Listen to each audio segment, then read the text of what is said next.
So hi guys, welcome back to the channel. और आज हम आपके लिए लेके आए हैं एक बहुत ही बढ़िया और इन्फॉर्मेटिव वीडियो। और आज हम कवर करने वाले हैं सम्यक भाई की किया सोनेट का यूज़र रिव्यू।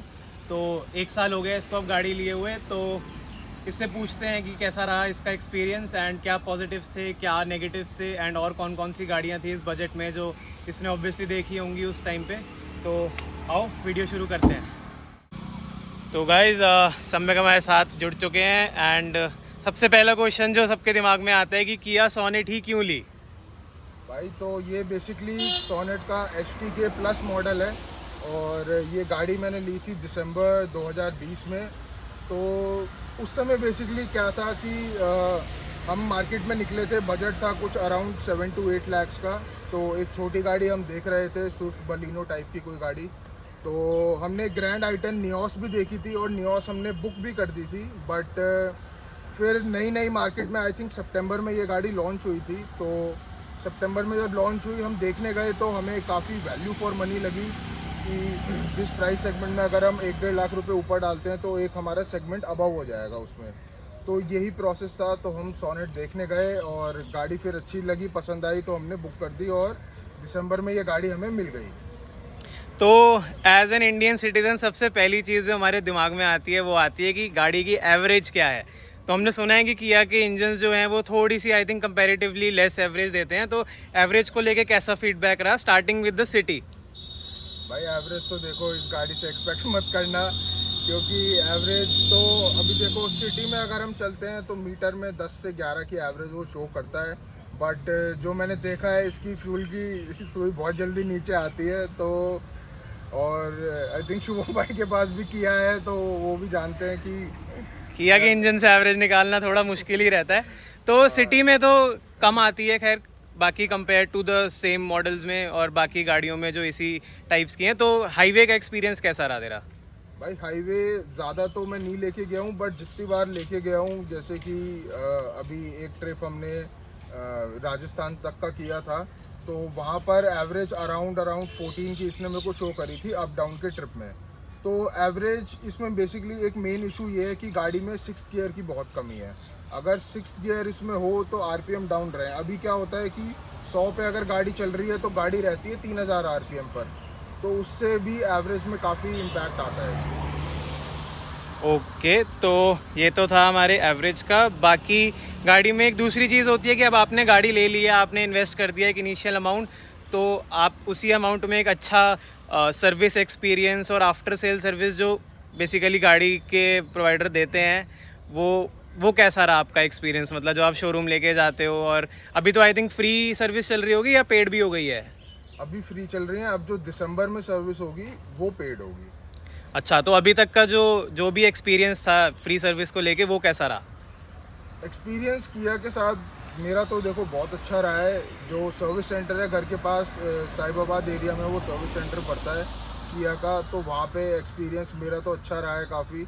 और मतलब कस्टमर को ट्रीट अच्छे से करते हैं वो, और जो भी है सारा काम उन्होंने ढंग से करके दिया। एक इस गाड़ी में इशू आया था, तो गाड़ी के आई थिंक लेने के 6 महीने बाद एक दिन गाड़ी स्टार्ट कर रहे थे तो स्टार्ट नहीं हुई। तो वो काफ़ी हमने ट्राई करा और उसमें फिर कंपनी के सर्विस एग्जीक्यूटिव्स वो भी घर पर आए, उन्होंने भी ट्राई करा, बट गाड़ी स्टार्ट नहीं हुई। तो उन्होंने क्रेन मंगवाई, फिर क्रेन से गाड़ी टो होके सर्विस सेंटर गई। वहाँ पर बेसिकली उन्होंने 2 दिन पूरा इंस्पेक्शन करा। तीसरे दिन उनको कमी मिल गई थी कि क्या कमी है गाड़ी में। तो एक क्रैंक शाफ्ट का सेंसर होता है कोई, वो इस गाड़ी में बेसिकली ख़राब था। तो वो उन्होंने उसी दिन रिप्लेस करा। 2 दिन उन्होंने गाड़ी टेस्टिंग करी, अराउंड 100-200 किलोमीटर उन्होंने गाड़ी को टेस्ट किया और फिर मेरे को गाड़ी रिटर्न करी। तो उसके बाद से थैंकफुली अभी तक वो दिक्कत नहीं आई है कोई दोबारा गाड़ी में। तो वही एक दिक्कत थी। तो सर्विस सेंटर का एक्सपीरियंस मेरे को अच्छा लगा वहाँ का। पर इसमें एक चीज़ मैं जो ऐड करना चाहता हूँ वो ये था कि भाई की गाड़ी जब तक सर्विस सेंटर में थी उन्होंने हमें किया सेल्टॉस का GT टॉप एंड मॉडल दिया था 3-4 दिन के लिए। जितने दिन भी गाड़ी मतलब सर्विस सेंटर में खड़ी थी तो उन्होंने इसका ध्यान रखा था कि एटलीस्ट किसी को दिक्कत ना हो, किसी को कहीं जाना है या कोई काम करना है तो वो चीज़ सही रहे। तो कैसा था GT का एक्सपीरियंस, कैसा था? मेरे को याद है हमने बहुत भगाई थी, 0 करके पेट्रोल पे वापस करी थी। नहीं, उन्होंने दी भी 0 पे ही थी पर गाड़ी दी थी, ये बहुत अच्छी बात लगी। और मैंने मतलब इतना फोर्स भी नहीं किया था, घर में 2 गाड़ी और है तो ऐसा कुछ नहीं था कि एक गाड़ी के जाने से हमारी कोई आने जाने में दिक्कत पड़ रही है, बट उन्होंने सामने से ऑफ़र करा कि हम आपको एक लोनर कार दे सकते हैं इफ़ यू वांट। तो जब 2 दिन से ज़्यादा हो गए थे तब मैंने सोचा ठीक है लेट्स ट्राई इट, ले लेते हैं गाड़ी उनसे, कोई दिक्कत नहीं है। तो गाड़ी ली और मुझे लगा था सोनेट के बदले सोनेट ही आएगी, बट उन्होंने सेल्टॉस भेजी, टॉप मॉडल भेजा था। तो 2-3 दिन उसे चलाने में भी काफ़ी मज़ा आया। तो सर्विस में मतलब जब जाते हैं गाड़ी लेके तो अप्रॉक्सीमेटली कितना टाइम लगता है, और क्या वो घर वर से पिकअप कर लेते हैं या खुद जाना पड़ता है? तो पिकअप एंड ड्रॉप की सर्विस उन पे अवेलेबल है, बट टाइम उसमें आप लगा के चलो 4 से 5 घंटा तो आपको लगेगा ही लगेगा। बाकी उन्होंने कस्टमर लॉन्च काफ़ी अच्छा बना रखा है, वहाँ पे बैठ सकते हो, कॉफ़ी वगैरह पी सकते हो। बट मेन टाइम जो होता है, जो मेरे को लगता है कि थोड़ा कंपनीज को इम्प्रूव करना चाहिए, वो होता है वॉशिंग पार्ट में। तो सर्विस गाड़ी की 1 से 1.5 घंटे में हो जाती है, बाकी सारा टाइम जो जाता है वो उनका वॉशिंग में, पॉलिशिंग में गाड़ी की, उसमें जाता है। तो वो एक पार्ट है, उसमें वो इम्प्रूव कर सकते हैं, बट सेम डे आपको 4 से 5 घंटे में गाड़ी मिल जाएगी। हाँ, तो ये चीज़ तो मैंने अपनी गाड़ी के साथ भी ऑब्जर्व की है कि गाड़ी में सर्विस टाइम जो होता है वो एक्चुअली कम होता है, बट उसके बाद वो बस आपकी वेट करते हैं कि आप लोग शोरूम पहुँचो, आपके सामने ही पॉलिश करेंगे, आपके सामने सब कुछ करेंगे। तो जस्ट मेक श्योर कि आप किया कि सर्विस सेंटर में जब भी अपनी गाड़ी लेने जाओ तो take a buffer time of at least hour और आवर एंड हाफ। उसमें मतलब वो लोग आपके सामने ही पॉलिश वॉलिश करेंगे। तो मेरे को लगता है कि वो भी चीज़ें आई थिंक पहले हो जानी चाहिए, ज़्यादा बेटर है। ये था इसका सर्विस का एक्सपीरियंस किया का। तो अब हल्की हल्की बारिश होने लग गई है, तो आपको गाड़ी अंदर से दिखाते हैं।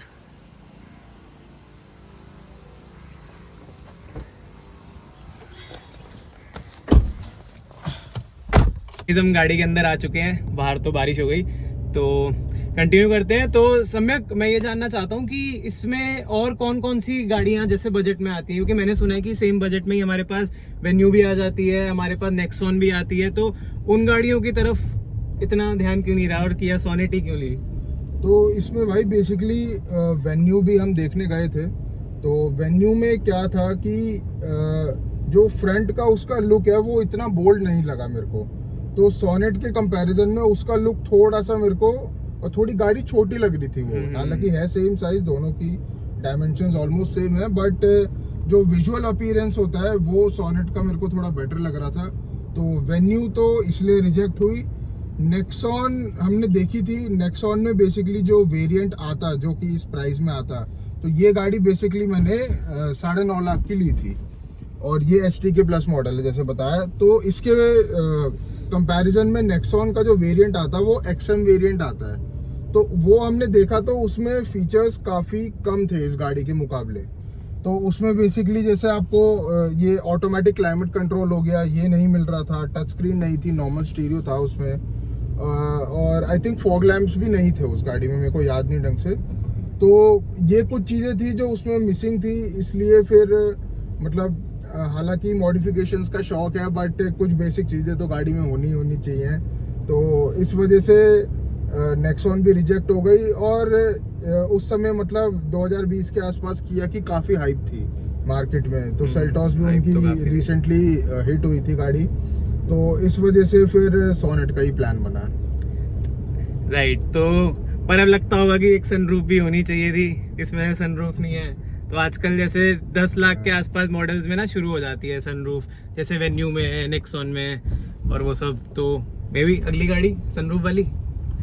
सनरूफ वाली देखो, सनरूफ का एज सच कुछ खास यूज़ है नहीं, अगर जब तक वो पैनोरामिक नहीं है। छोटी सनरूफ से ना आप कुछ बाहर भी नहीं निकल सकते, निकलना भी नहीं चाहिए, और वैसे भी कुछ खास मज़ा आ नहीं सकता। और एक होंडा सिटी ऑलरेडी है हमारे पास, तो उसमें सनरूफ है, तो वो हमने देख लिया। वो साल में 1-2 बार ही खुलती है वो रूफ, उससे ज़्यादा वो खुलती भी नहीं है। तो सनरूफ का ऐसा कोई वो नहीं था क्राइटेरिया कि होना चाहिए। एक छोटी गाड़ी चाहिए थी बेसिकली, बट बस एक एवरेज की एक जो एक्सपेक्टेशन होती है एक गाड़ी से, वो पूरी नहीं हो पा रही। बाकी तो ठीक है। तो अब चलते हैं हम ड्राइविंग एक्सपीरियंस की तरफ, क्योंकि ड्राइविंग एक्सपीरियंस भी बहुत मैटर करता है। जब आप इतने पैसे दे रहे हो तो एटलीस्ट आपको डेली गाड़ी में मज़ा आना चाहिए गाड़ी चलाने में। तो ड्राइविंग एक्सपीरियंस कैसा रहा, और मतलब दोनों पॉजिटिव और नेगेटिव की क्या अच्छा है इसमें, और क्या बुरा लगा, क्या बेटर हो सकता था? तो ये बेसिकली मैं बताऊं आपको, ये गाड़ी है 1.2 लीटर के इंजन के साथ आती है, 4 सिलेंडर इंजन है। तो और ये हमारा सेम इंजन है जो कि हमारा i20 में भी आता है। तो ये गाड़ी नो डाउट अंडर पावर्ड है। कोई आपको बोले किसी वीडियो में बोले कि नहीं है तो उसकी बात का विश्वास मत करना, गाड़ी है अंडर पावर्ड, क्योंकि i20 से इसका वेट ज़्यादा है और जो पावर है वो आपको सेम ही मिलती है दोनों गाड़ियों में, तो वो पार्ट है। बाकी अगर जो कोई फर्स्ट टाइम बायर है उसको शायद इतना ना फील हो, बट हम जैसे कि पहले से 2 गाड़ियाँ ओन करते हैं, उनमें इंजन्स थोड़े अच्छे हैं, तो इसलिए मुझे तो ये गाड़ी अंडर पावर फील होती है। ओके एंड वे सस्पेंशन वगैरह की बात की जाए तो वो सब कैसा लगता है? वो अभी खड्डे पे ही आए हम तो पता लग गया होगा, पता लग रहा लगता है। बट सस्पेंशन की बात की जाए, सस्पेंशन ही बहुत मैटर करता है। कभी आप पहाड़ों में जाओ या कुछ जाओ, यहाँ टूटी फूटी सड़क हो, तो it should not be uncomfortable. तो सस्पेंशन को लेके क्या व्यूज हैं? इसका सस्पेंशन सिटी के लिए तो मैं कहूँगा काफ़ी स्टिफ है। तो जब नई नई मार्केट में सेल्टॉस आई थी, आपने देखा होगा, उसके सस्पेंशन को बोला जाता था कि वो भी थोड़ा उन्होंने क्रेटा से कंपैरेटिवली स्टिफ रखा है, बट सोनेट का मुझे लगता है एक लेवल सेल्टॉस से भी ऊपर है और थोड़ा ज़्यादा स्टिफ है सस्पेंशन। तो सिटी में तो आपको एक एक गड्ढा फील होगा इसमें, नो डाउट, बट हाईवे पे लास्ट में 120 तक ही लेके गया हूँ अभी इस गाड़ी को, उससे ऊपर तो नहीं चलाया है। तो उसमें बहुत बढ़िया स्टेबिलिटी है गाड़ी की, पता भी नहीं चलेगा आपको गाड़ी 120 पे चल रही है। तो जो सस्पेंशन है इसका, उसका वहाँ पर बहुत फ़ायदा हो जाता है। ओके, तो ये हो गई सस्पेंशन की बात। तो और कुछ इसमें नेगेटिव लगता है गाड़ी में, जो मतलब हमारे व्यूअर्स को पता होना चाहिए कि गाड़ी में क्या चीज़ उनको एक्सपेक्ट नहीं करनी चाहिए या क्या चीज़ उनकी एक्सपेक्टेशन से नीचे रहेगी? तो एक और नेगेटिव मैं बताना चाहूँगा इस गाड़ी का, वो है इसका बैक सीट का स्पेस। तो वो बताने से नहीं होगा, मैं चेक करवाता हूँ आपको। आपको पीछे चल के दिखाते हैं। हो गाइस, बारिश भी हो रही है बाहर, बारिश में शूटिंग करेंगे आज। तो यहाँ पर वैसे आप देख सकते हैं कि ये सीट जो है, अभी मैं चला ही रहा था तो मेरी ड्राइविंग के हिसाब से ही एडजस्टेड है। अब इसमें मैं आपको चेक कराता हूँ पीछे तक। और मेरी हाइट 5'10" है, तो यहाँ आप देख सकते हैं कि नीज मेरी टच हो रही है, यहाँ पर कोई भी स्पेस बाकी नहीं है। तो आगे अगर एक 5'10" का बंदा बैठा है तो लास्ट यहाँ पर मैं ही बैठ सकता हूँ, वरना फिर लोगों को इसमें दिक्कत आ सकती है। दूसरा एक इसका नेगेटिव है कि सीट का जो रिक्लाइन एंगल है वो थोड़ा सा अपराइट है इसमें, तो ये भी एक दिक्कत है। और इसमें रिक्लाइनर बेसिकली आता नहीं है, ये फिक्स है सीट। और एक चीज़ और, इसमें अगर आर्मरेस्ट और मिल जाता तो थोड़ा और बेटर होता, क्योंकि आर्मरेस्ट है जो इसमें एक कमी लगती है मेरे को गाड़ी में। हाँ, मतलब पीछे कोई बैठा हो और कुछ रखना हो अपना, कोई ड्रिंक लाइक कॉफ़ी या कुछ भी, तो आर्मरेस्ट पे रख सकते हैं बहुत इजीली, और एक हैंड सपोर्ट भी होता है तो वो भी सही रहता है। एग्जैक्टली। बारिश कुछ ज़्यादा ही हो गई है तो मैं भी अंदर ही आ जाता हूँ। और हाँ, तो इसमें एक पॉइंट मैं और बताना चाहूँगा, जो मैंने एक तो आर्मरेस्ट का बता दिया, दूसरा जो इसके हेडरेस्ट हैं वो आप देख सकते हैं एडजस्टेबल नहीं है, ये फिक्स हेडरेस्ट आते हैं इसमें। और तीसरी चीज़, बाहर से आप देखोगे जितनी चौड़ी ये गाड़ी लगती है उतना इसमें अंदर स्पेस थोड़ा कम है। तो रियर सीट का अगर स्पेस किसी को चाहिए, कोई 4 लोगों की फैमिली कार टाइप से इसको सोच रहा है, तो आप एक बार बैठ के ज़रूर देखें। अगर आपकी फैमिली में हाइट सबकी 5'7", 5'8" के आसपास ही है तो आप ज़रूर ले सकते हैं, बट उससे ज़्यादा है तो यहाँ पर आपको दिक्कत आने वाली है। तो जैसे मेरी हाइट भी ऑलमोस्ट 5'10" ही है, तो अगर मैं भी बैठ रहा हूँ तो आप देख सकते हो मेरे पैर जो है यहाँ पे बिल्कुल कोई स्पेस नहीं है, पूरे टच हो जाते हैं। बट यहाँ पे एक चीज़ और है कि अगर 4 लोगों को बैठना हो तो यहाँ पे बीच में मतलब देयर इज़ एम्पल स्पेस कि कोई कंफर्टेबली बैठ सकता है, दोनों शोल्डर्स नहीं टकराते आपस में। बट अगर आप 5th पर्सन को यहाँ बिठाना चाहोगे तो काफ़ी ज़्यादा हौच पौच हो जाएगी, तो आई थिंक 4 के साथ ही कंफर्टेबली राइड कर सकते हैं इस गाड़ी में। तो गाइज, ये तो हमने बहुत सारे नेगेटिव पॉइंट्स आपको बता दिए। अब इस गाड़ी का कुछ बढ़िया चीज़ें बताते हैं आपको, पॉजिटिव पॉइंट्स, जिसकी वजह से एक्चुअली में लोग कंसिडर करते हैं किया सोनेट। तो सम्यक भाई बताओ कुछ बढ़िया से पॉइंट्स गाड़ी में, क्या बढ़िया है? तो इसके मतलब अच्छाइयाँ भी हैं गाड़ी में, तो इसका मैं बताना चाहूँगा। जैसे पहली चीज़ हो गई इसकी जो इंटीरियर की प्लास्टिक क्वालिटी है, तो ये अगर आप देखोगे तो इस सेगमेंट की बाकी सभी गाड़ियों से आपको अच्छी मिलेगी। कहीं पर भी कोई आवाज़ नहीं है प्लास्टिक में, और प्लास्टिक की जो क्वालिटी है वो भी काफ़ी अच्छी फील होती है। और कोई रैटलिंग साउंड भी नहीं है, जैसे ये देखो मैं इसको हिला रहा हूँ तो कोई आवाज़ नहीं है। ये इशू आपने शायद सेल्टॉस में देखा होगा, जो टॉप मॉडल वाली आती है उसके यहाँ स्टीरियो में भी काफ़ी आवाज़ आती है, और यहाँ पर क्रेटा में भी आई थिंक आवाज़ आती है, तो वो प्रॉब्लम इसमें तो नहीं है एटलीस्ट। और दूसरी चीज़, यहाँ पर स्पेस अच्छा मिल जाता है, तो 2 कप होल्डर्स भी हैं, यहाँ पर भी स्पेस है, यहाँ पर भी है, तो इस एरिया में भी कोई दिक्कत नहीं आने वाली। सेकंड चीज़ जो इस गाड़ी को लेने पे मजबूर किया था वो थे इसके फीचर्स। तो इस प्राइस ब्रैकेट में 9.5 लाख में आपको एक मिनी एसयूवी भी मिल रही है, और साथ में इसमें आप देख सकते हैं ऑटोमेटिक क्लाइमेट कंट्रोल मिल जाता है। 8 इंचेस की टच स्क्रीन आ जाती है, जो कि Apple CarPlay and Android auto दोनों वायरलेस है। इसमें टॉप मॉडल में वायर्ड आता है, इसमें वायरलेस आता है। तो ये एक चीज़ थी। आपके जो मिरर्स हैं वो ऑटो फोल्डिंग मिल जाते हैं इस वेरिएंट में। फॉग लाइट्स भी आपको मिल जाती हैं, हालांकि हैलोजन होती हैं, बट फॉग लाइट्स आपको मिल जाती हैं इस वेरिएंट में। तो फीचर्स भी एक चीज़ थी जिसकी वजह से गाड़ी लेने का सोचा, क्योंकि अच्छे फीचर्स ये ऑफर कर रही थी। तो तीसरा पॉइंट इसमें मैं एक बताना चाहूँगा इसके एसी से रिलेटेड। तो एसी बहुत लाजवाब है गाड़ी का। मैंने कभी भी इसको फ़ैन की स्पीड 2 से ऊपर करने की ज़रूरत नहीं पड़ी, चाहे वो रात हो चाहे दिन में हो। तो एसी से कोई शिकायत नहीं है, बहुत बढ़िया एसी दिया है गाड़ी में। एक चीज़ और है कि अभी इसकी जो बम्पर्स की क्वालिटी है, तो देखो ओवरऑल बिल्ड क्वालिटी का तो हमने देखा ही है कि सेल्टॉस भी 3 स्टार लेके आई थी, तो इससे भी हम कुछ ज़्यादा उम्मीद कर नहीं सकते, और इसका टेस्ट शायद अभी हुआ भी नहीं है। बट जो बाहर से बम्पर्स की क्वालिटी है वो मेरे को काफ़ी अच्छी लगी। डोर्स में भी वेट अच्छा खासा है, और 2-3 बार मतलब छोटे छोटे हिट्स जो 10-15 की स्पीड पे बाइक वाले ने किसी ने हिट कर दिया, वो सब कर दिया, तो वहाँ पर कोई भी बम्पर में क्रैक नहीं आया, कोई डेंट नहीं आया।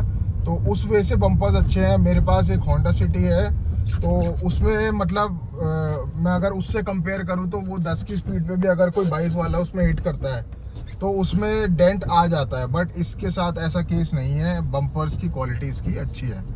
और लास्ट पॉइंट आई थिंक इसका हाई स्पीड का मैंने बताया था कि स्टेबिलिटी बहुत ही बढ़िया है, और गाड़ी बिल्कुल नहीं हिलेगी, एकदम चिपक के चलती है, क्योंकि वज़न भी अच्छा है गाड़ी में, और टायर्स भी इसमें काफ़ी अच्छे मिल जाते हैं, थोड़े चौड़े टायर मिल जाते हैं। तो उस वजह से हाई स्पीड की स्टेबिलिटी भी बहुत बढ़िया है गाड़ी में। ये तो थी हमारा रिव्यू सोनेट का। तो अब जो लास्ट क्वेश्चन जो मेरे दिमाग में आया वो ये है कि अगर अब फिर से तेरे पास 9.5 लाख रुपए हों, तो क्या तू फिर से आज के टाइम पे ये सेम गाड़ी परचेज करेगा, या कोई बेटर ऑप्शन भी है?